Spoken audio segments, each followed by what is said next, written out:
Hi, welcome to the second session, and we are revisiting a concept that we had already looked at, but just remind us because this is very important for gender and equity focused evaluation.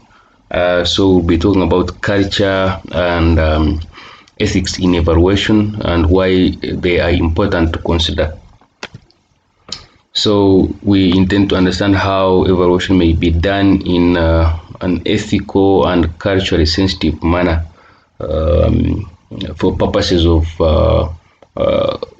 applying context within the evaluation procedures and processes. And so we look at principles and standards of evaluation, ethics, and then responsible conduct of evaluation, and then culturally sensitive evaluations. So just remind ourselves about some of the principles of M and E. That M and E should depend on baseline information.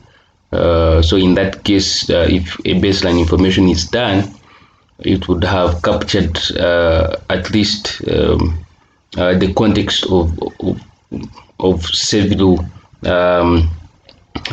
groups within communities, but also again just to be reminded that the baseline information should also capture particular context. Otherwise, then if such information is there, then it would be very difficult to do a gender and equity focused evaluation. It should be made an integral part of an intervention process and therefore part of the planning and management process.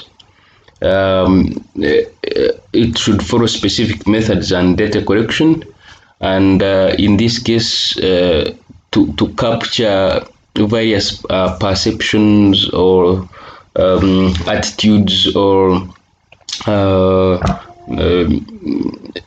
interests.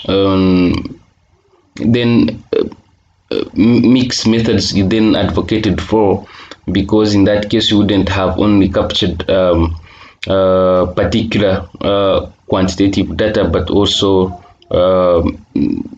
you could gain meanings and interpretations from the qualitative methodologies.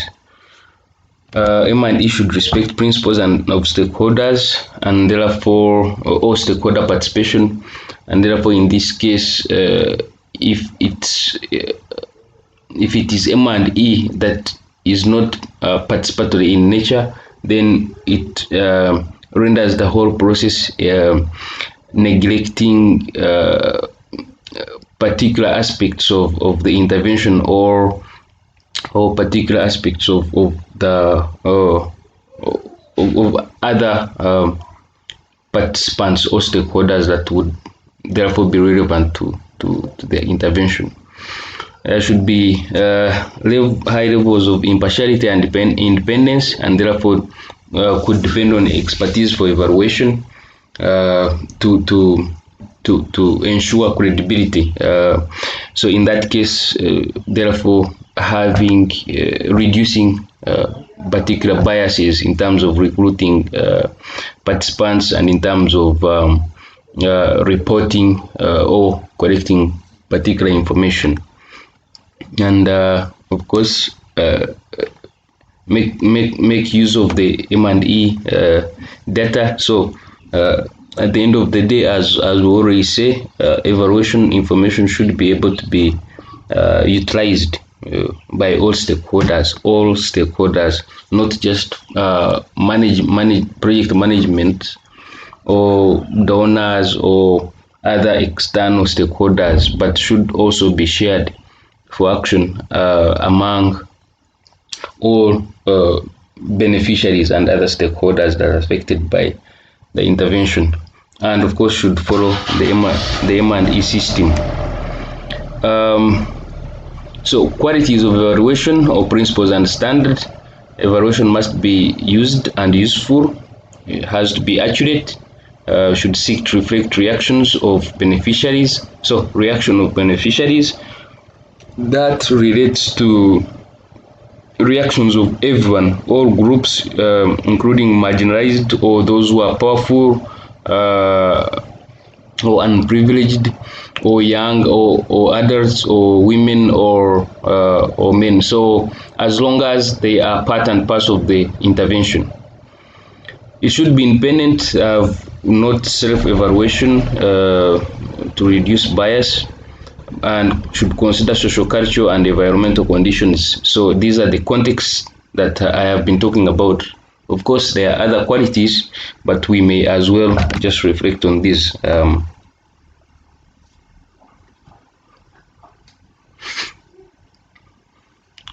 To add more to the principles and standards related to evaluation, that evaluation should reveal and convey technically adequate information, and therefore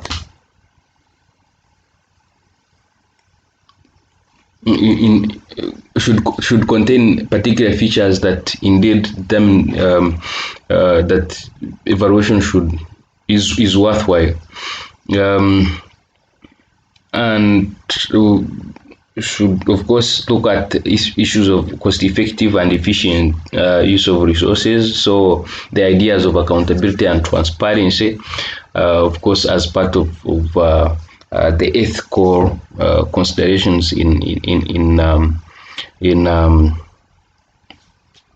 any evaluation of any intervention, and of course respect for culture of respondents. That's where now again context matters, and should put into consideration of the respondents' interest, responses, and views. So when we're looking at power, we looked at issues of ideology. That, for instance, some uh, evaluators or donors or project managers, so in other words, the outsiders of the community, sometimes want particular ideologies or specific information to be shared to influence their own interests. But for a principled and standardized evaluation, different views and interests must be shared in order to minimize the other levels of power that we talked about, power that undermines interests and values of the respondents. And of course, the prerequisites for success of evaluation, there must be objectives, evaluation system which looks at methods, budget, skilled. Now, in this case, as we look, as we shall see in the next, in some sessions to come, the evaluation, the skills and capacities of evaluation team matter a lot. If the evaluation is not gender sensitive or equity focused in that case, or trained to be so, then that could have generate some information that is skewed in favor of particular stakeholders rather than everyone. So the evaluation team is very, very important. Also, reports and dissemination of information should be, of course, gender sensitive. In this case, now that we are mainly focusing on equity focused and gender sensitive evaluation, then reports and dissemination of information must put into consideration issues of equity, issues of equality, that at the end of the day they should be able to promote some level of social justice among stakeholders. So, what do we mean by ethics? Of course, there is no overall agreed definition of ethics, but from an evaluation perspective, of course, generally ethics looks at the issues of wrong and right, or moral or immoral. But from an evaluation perspective, the UNIC 2020 provides guidelines on ethics for evaluation. So, in its definition, it states that ethics or evaluation ethics have to do with the right or agreed principles or values that govern the behavior of an individual within the specific or culturally defined um, context within which an evaluation is commissioned or undertaken. So we are looking at issues of right. So the right in terms of standard or what has been agreed upon. So if we've talked about the principles here, so if evaluation must be uh, ethically right, then it has to follow such principles or standard that have been agreed upon by stakeholders. And of course, it has to be culturally sensitive, that it has to respect the cultures of different stakeholders and the diversity. Because within particular interventions, we have beneficiaries have different experiences, and such experiences must be put into consideration when evaluation is being done. So to evaluate ethically, yes, just like any research,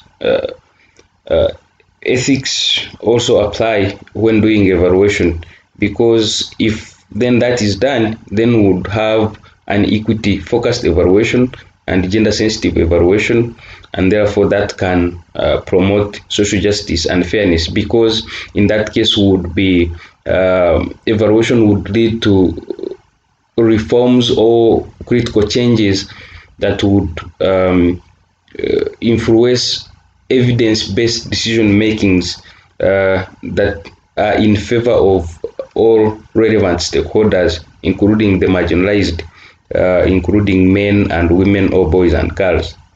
So that is why, of course, in simple terms, it is important to do to have ethics within evaluation. UNEG, this is the UN Evaluation Group, provides principles of ethics in evaluation. So you could read UNEG 2020 or UNEG 2008. Both of the reports or guidelines provide some detailed explanations of such principles of ethics in evaluation. So among them, one is integrity, and this requires for evaluators to be honest and to be truthful, to be professional, and therefore be independent, therefore less biased, impartial, and therefore applying some level, high level of equity and equality, and then incorruptible, meaning that they can do the job of evaluation or exercises of evaluation according to the standards without being compromised by other means of lack of integrity. The other principle is accountability, and this requires evaluators to be transparent in terms of methods they are using, in terms of reports that they are writing. So, in other words, the information they are generating should be transparent and should be shared among all stakeholders. Um, accountability principle requires the evaluators to be responsive in terms of information needs of other of all stakeholders in that case, and also requires evaluators to justify and fairly and accurately report to stakeholders. So when we talk about stakeholders, we are not only talking about the outsiders or the managers or the frontline evaluators and so on. We are in essence meaning everyone, including the beneficiaries of the intervention, because at the end of the day, the changes that we need are happening among the beneficiaries. So if those changes must be effective and equity and sensitive in case, then we must apply, we must report or become responsive to those needs by the different stakeholders, including beneficiaries. Um, there is a principle of respect, which requires access to evaluation processes and products by all. And by all, I mean all affected, all affected by the intervention, and the those that can affect the project or the intervention. Respect also means that there is meaningful engagement and fair treatment of all, and therefore, in that case, evaluation that aims at transforming communities by addressing certain levels of power. Um, we we we looked at one way of building power, or avoiding power over others by building collective and collaborative ways during evaluation. Um, Respect also means that there is fair representation of different voices and perspectives. And remember, the idea of knowledge is power, and the idea of whose reality counts. So if we must consider different realities that are created through evaluation processes, then we must have an evaluation that represents different voices. So in our reports, then that means in our methods we must aim at capturing all the different voices, all different realities, and therefore create a balanced knowledge, and balanced knowledge therefore would lead to represent high level or equitable representation of different voices or different realities in sense. Then beneficence as a fourth principle of ethics requires explicit and ongoing consideration of risks and benefits. Of course, risks and benefits of particular intervention to different stakeholders. It could be that a particular intervention is indeed bringing more risks than benefits. Take an example, an intervention, for instance, aimed at addressing gender-based violence, but then only looks at engaging women in ways that would bring more harm to them uh, than benefits. And then, of course, looking beneficence in terms of maximizing benefits at all levels, and of course also doing no harm or avoiding proceeding when harm can't be mitigated, proceeding when harm can't be mitigated. That if there is an intervention or evaluation that must be done, especially for instance on issues that are sensitive, then if certain harm that would result from evaluation processes can't be mitigated or prevented, then such evaluation procedure should be abandoned or should not happen. And there should be some level of ensuring of that evaluation makes an overall positive contribution towards everyone or all stakeholders. So those are basically the four principles that UNEC gives, but of course these are highly categorized and therefore capture a variety of ethical considerations. Okay. So some ethical considerations for evaluation explain the purpose and procedure you have passed through and therefore explaining it to different stakeholders to come to consensus and to certainty uh, about a certain problem, ensuring that an evaluation will be conducted legally, ethically, and with due regard for welfare of those involved, and therefore bringing the idea of equity and sensitivity. So the question would be: is your evaluation legitimate or acceptable? Acceptable by all different stakeholders. Legitimate in terms of uh, again according to the standards that have been set regarding how development procedures should happen or evaluation procedures should be.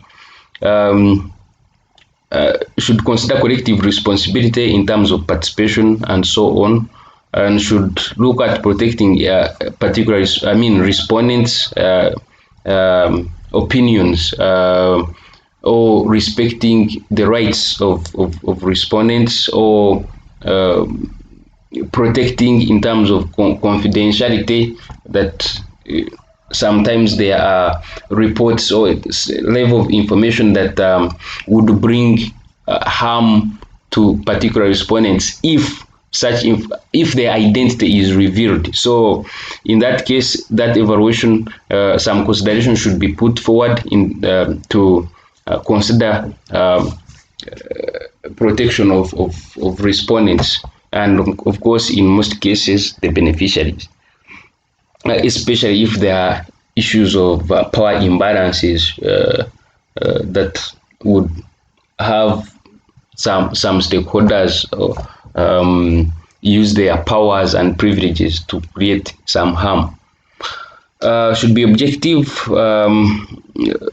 if necessary, but mostly subjective, to respect the views of different stakeholders, and should ensure that evaluation will be realistic and practical. In that case, remember we talked about the ideal versus reality. So the ideal is what we usually plan, and most of the plans are always specific in simple and revealing this linear kind of theory of change. But of course, when we factor in subjectivity, then you realize that the complexity and context, the complexity of development processes and context, then would make us have to revise our planned evaluation procedures to become more subjective than objective, to be able to capture the different aspects of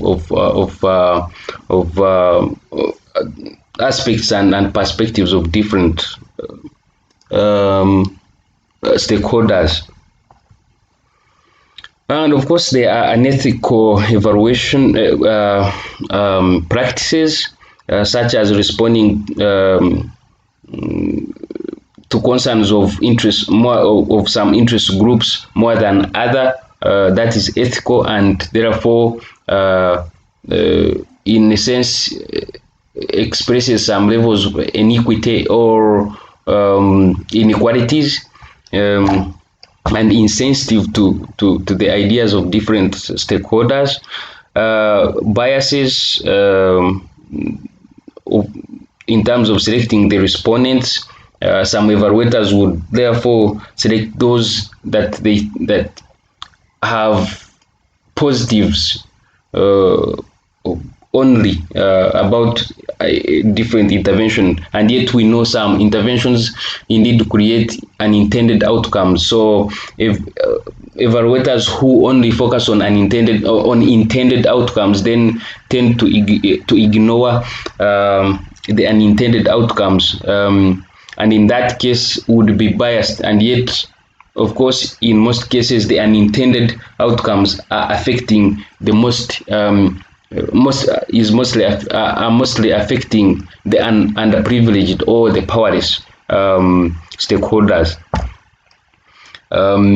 So unethical evaluation can also involve engaging respondents influenced either with politics or personal differences, and therefore lacks objectivity, or conducting an evaluation by evaluators without sufficient skills or expertise or experiences, and that itself would generate information that is biased, and that is not representative or responsive to the information needs of different stakeholders.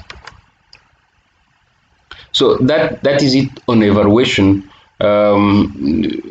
So evaluation, ethics in evaluation is so important that it would therefore render evaluators to consider the principles of equity and sensitivity in their evaluation procedures. Um, so the question is, so how does then culture come in to be an important aspect uh, of evaluation? Of course, culture is important because if we are talking about evaluation and versus context, the context is more tainted with culture, because culture is the way of life. It is uh, a combination of values, beliefs, behaviors, customs, materials, objects, technology, and so on, that people look at as part of their life, everyday life. And therefore, if evaluation is not respectful of those of such elements of culture, or if it does not consider such, then there is a likelihood that some aspects would be missed, because culture again influences how projects or interventions would succeed or fail, but also the project has or intervention has an impact on such culture elements. So culture becomes an integral part of evaluation processes, because it is part of the everyday living of different stakeholders. So culture affects the basic attitudes, values, and behaviors, and of course, these are the attitudes, perceptions, and knowledge and practices of particular stakeholders within interventions. Culture consists of all objects or ideas within society. Each people has distinctive culture. For instance, in terms of preparing food, so that could be considered when you're implementing a nutrition related intervention. People have different ways of constructing homes. People have different ways of structuring families. If, for instance, you are looking at issues of an intervention on intra-household decision making, on maybe cash transfers and so on, different structures and powers at family level then have influence on your intervention. They have different ways of promoting standards of rights and wrong. So all these must be considered when evaluation is done. That is why we're saying that, okay, while evaluation standards or procedures might apply in particular interventions, the level of culture and sensitivity must apply in other procedures when they are being conducted in different contexts, because in that case the different contexts of culture would be influencing how evaluation must be done, to make sure that different aspects are captured. Um,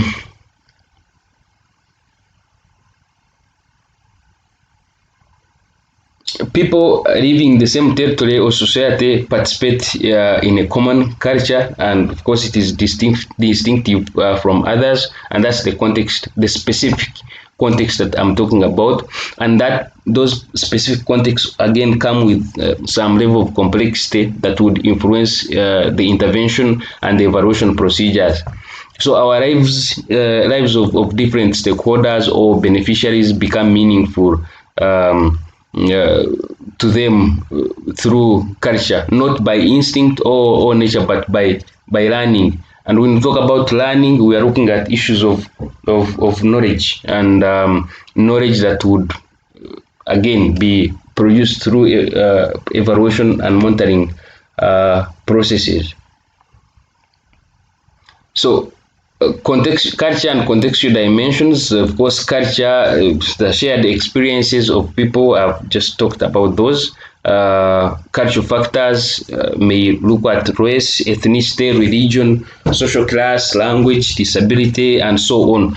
These are these are the things that create so those distinctive aspects or differences in terms of power and privileges among the different stakeholders or groups of beneficiaries. So we need not to evaluators need not to focus on evaluation looking at beneficiaries as homogeneous groups, but treat them as groups as a group that has subgroups with distinctive characteristics that sometimes make others privileged and others underprivileged. If you look at, for instance, women among Muslim communities, or racial groups among you may consider the blacks. Let's say if the project is in US, consider blacks and Latinos and Asians versus the whites. Gender in terms of women and men, sexual orientation, age groups, the adults and young, and so on. So all these create some levels, stratified levels of privileges and power that at the end of the day, if they are not considered, then the evaluation would be rendered not equitable enough or sensitive to capture the world views and knowledge and experiences of different stakeholders. So cultural sensitive evaluation.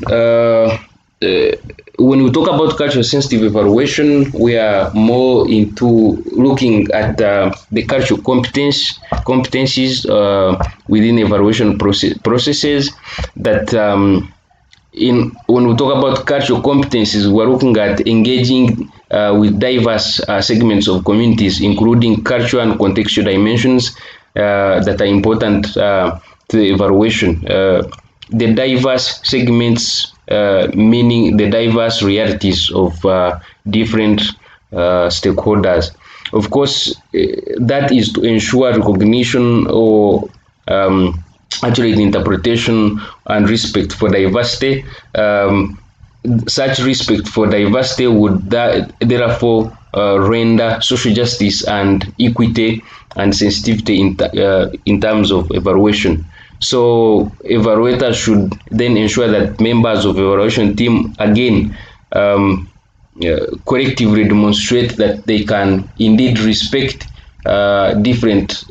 diversity of views, but also be able to report such such diverse views and also respect and engage the different groups within communities. You could visit this website of American Evaluation Association for more details on such, but I've also provided a document on that, on why culture is very important for evaluation.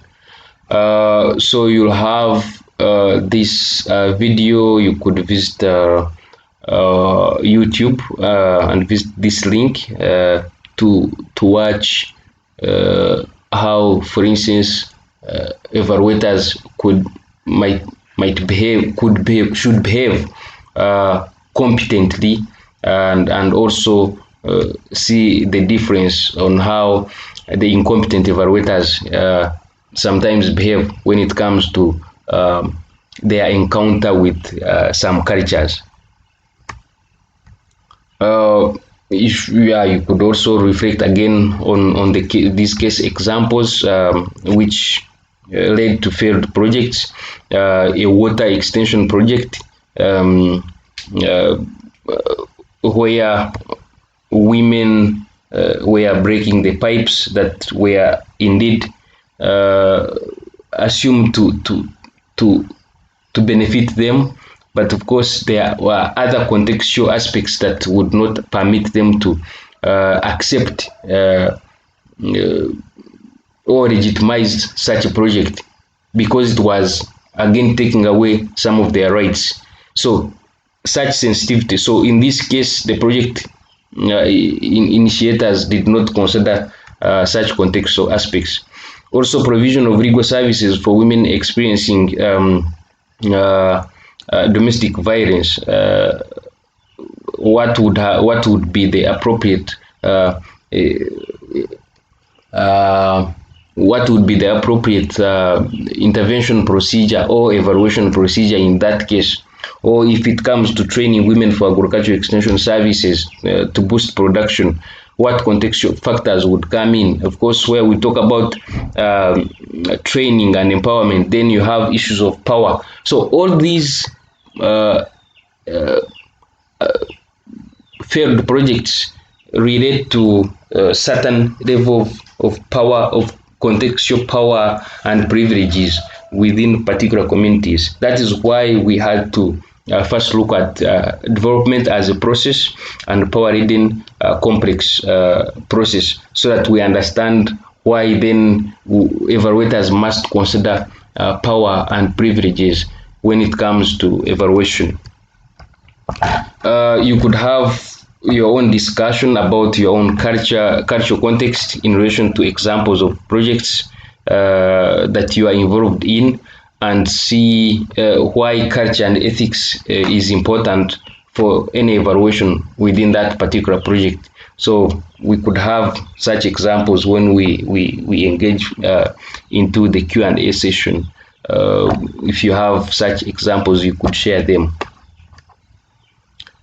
So cultural diversity, that monitoring is not free from organizational or interventional culture, that is internal context. Of course, each organization has its own culture, but it also, evaluation cannot also be free from cultural diversity, which is external, in terms of culture that is experienced or lived by the different stakeholders that are not part of the organization that the evaluators are representing. So all those are different contexts that would influence how evaluation is done and for what purpose, and then again who would benefit from such evaluation processes.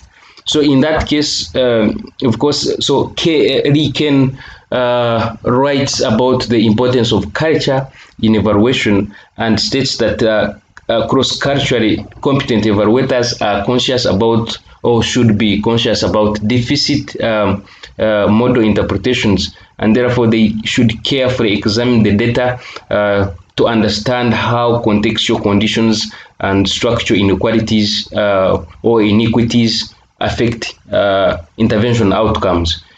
Because in that case, if such cultural or contextual iniquities are not considered, then some information or evaluation procedures would then be insensitive in some aspects. So some of the essential ethical cultural practices may include that we have evaluators that acknowledge complexities of interventions and cultural contexts, recognize power dynamics for purposes of equity and gender sensitivity, e.g. looking at issue statuses, privileges, and access to resources among groups. That evaluators must possess some high level of reflexivity, and therefore that's why we look at, for instance, one of the procedures of implementing or having an equity focused evaluation is to have a team, evaluation team, that is well trained and well conversant with cultural practice, equity focused evaluation.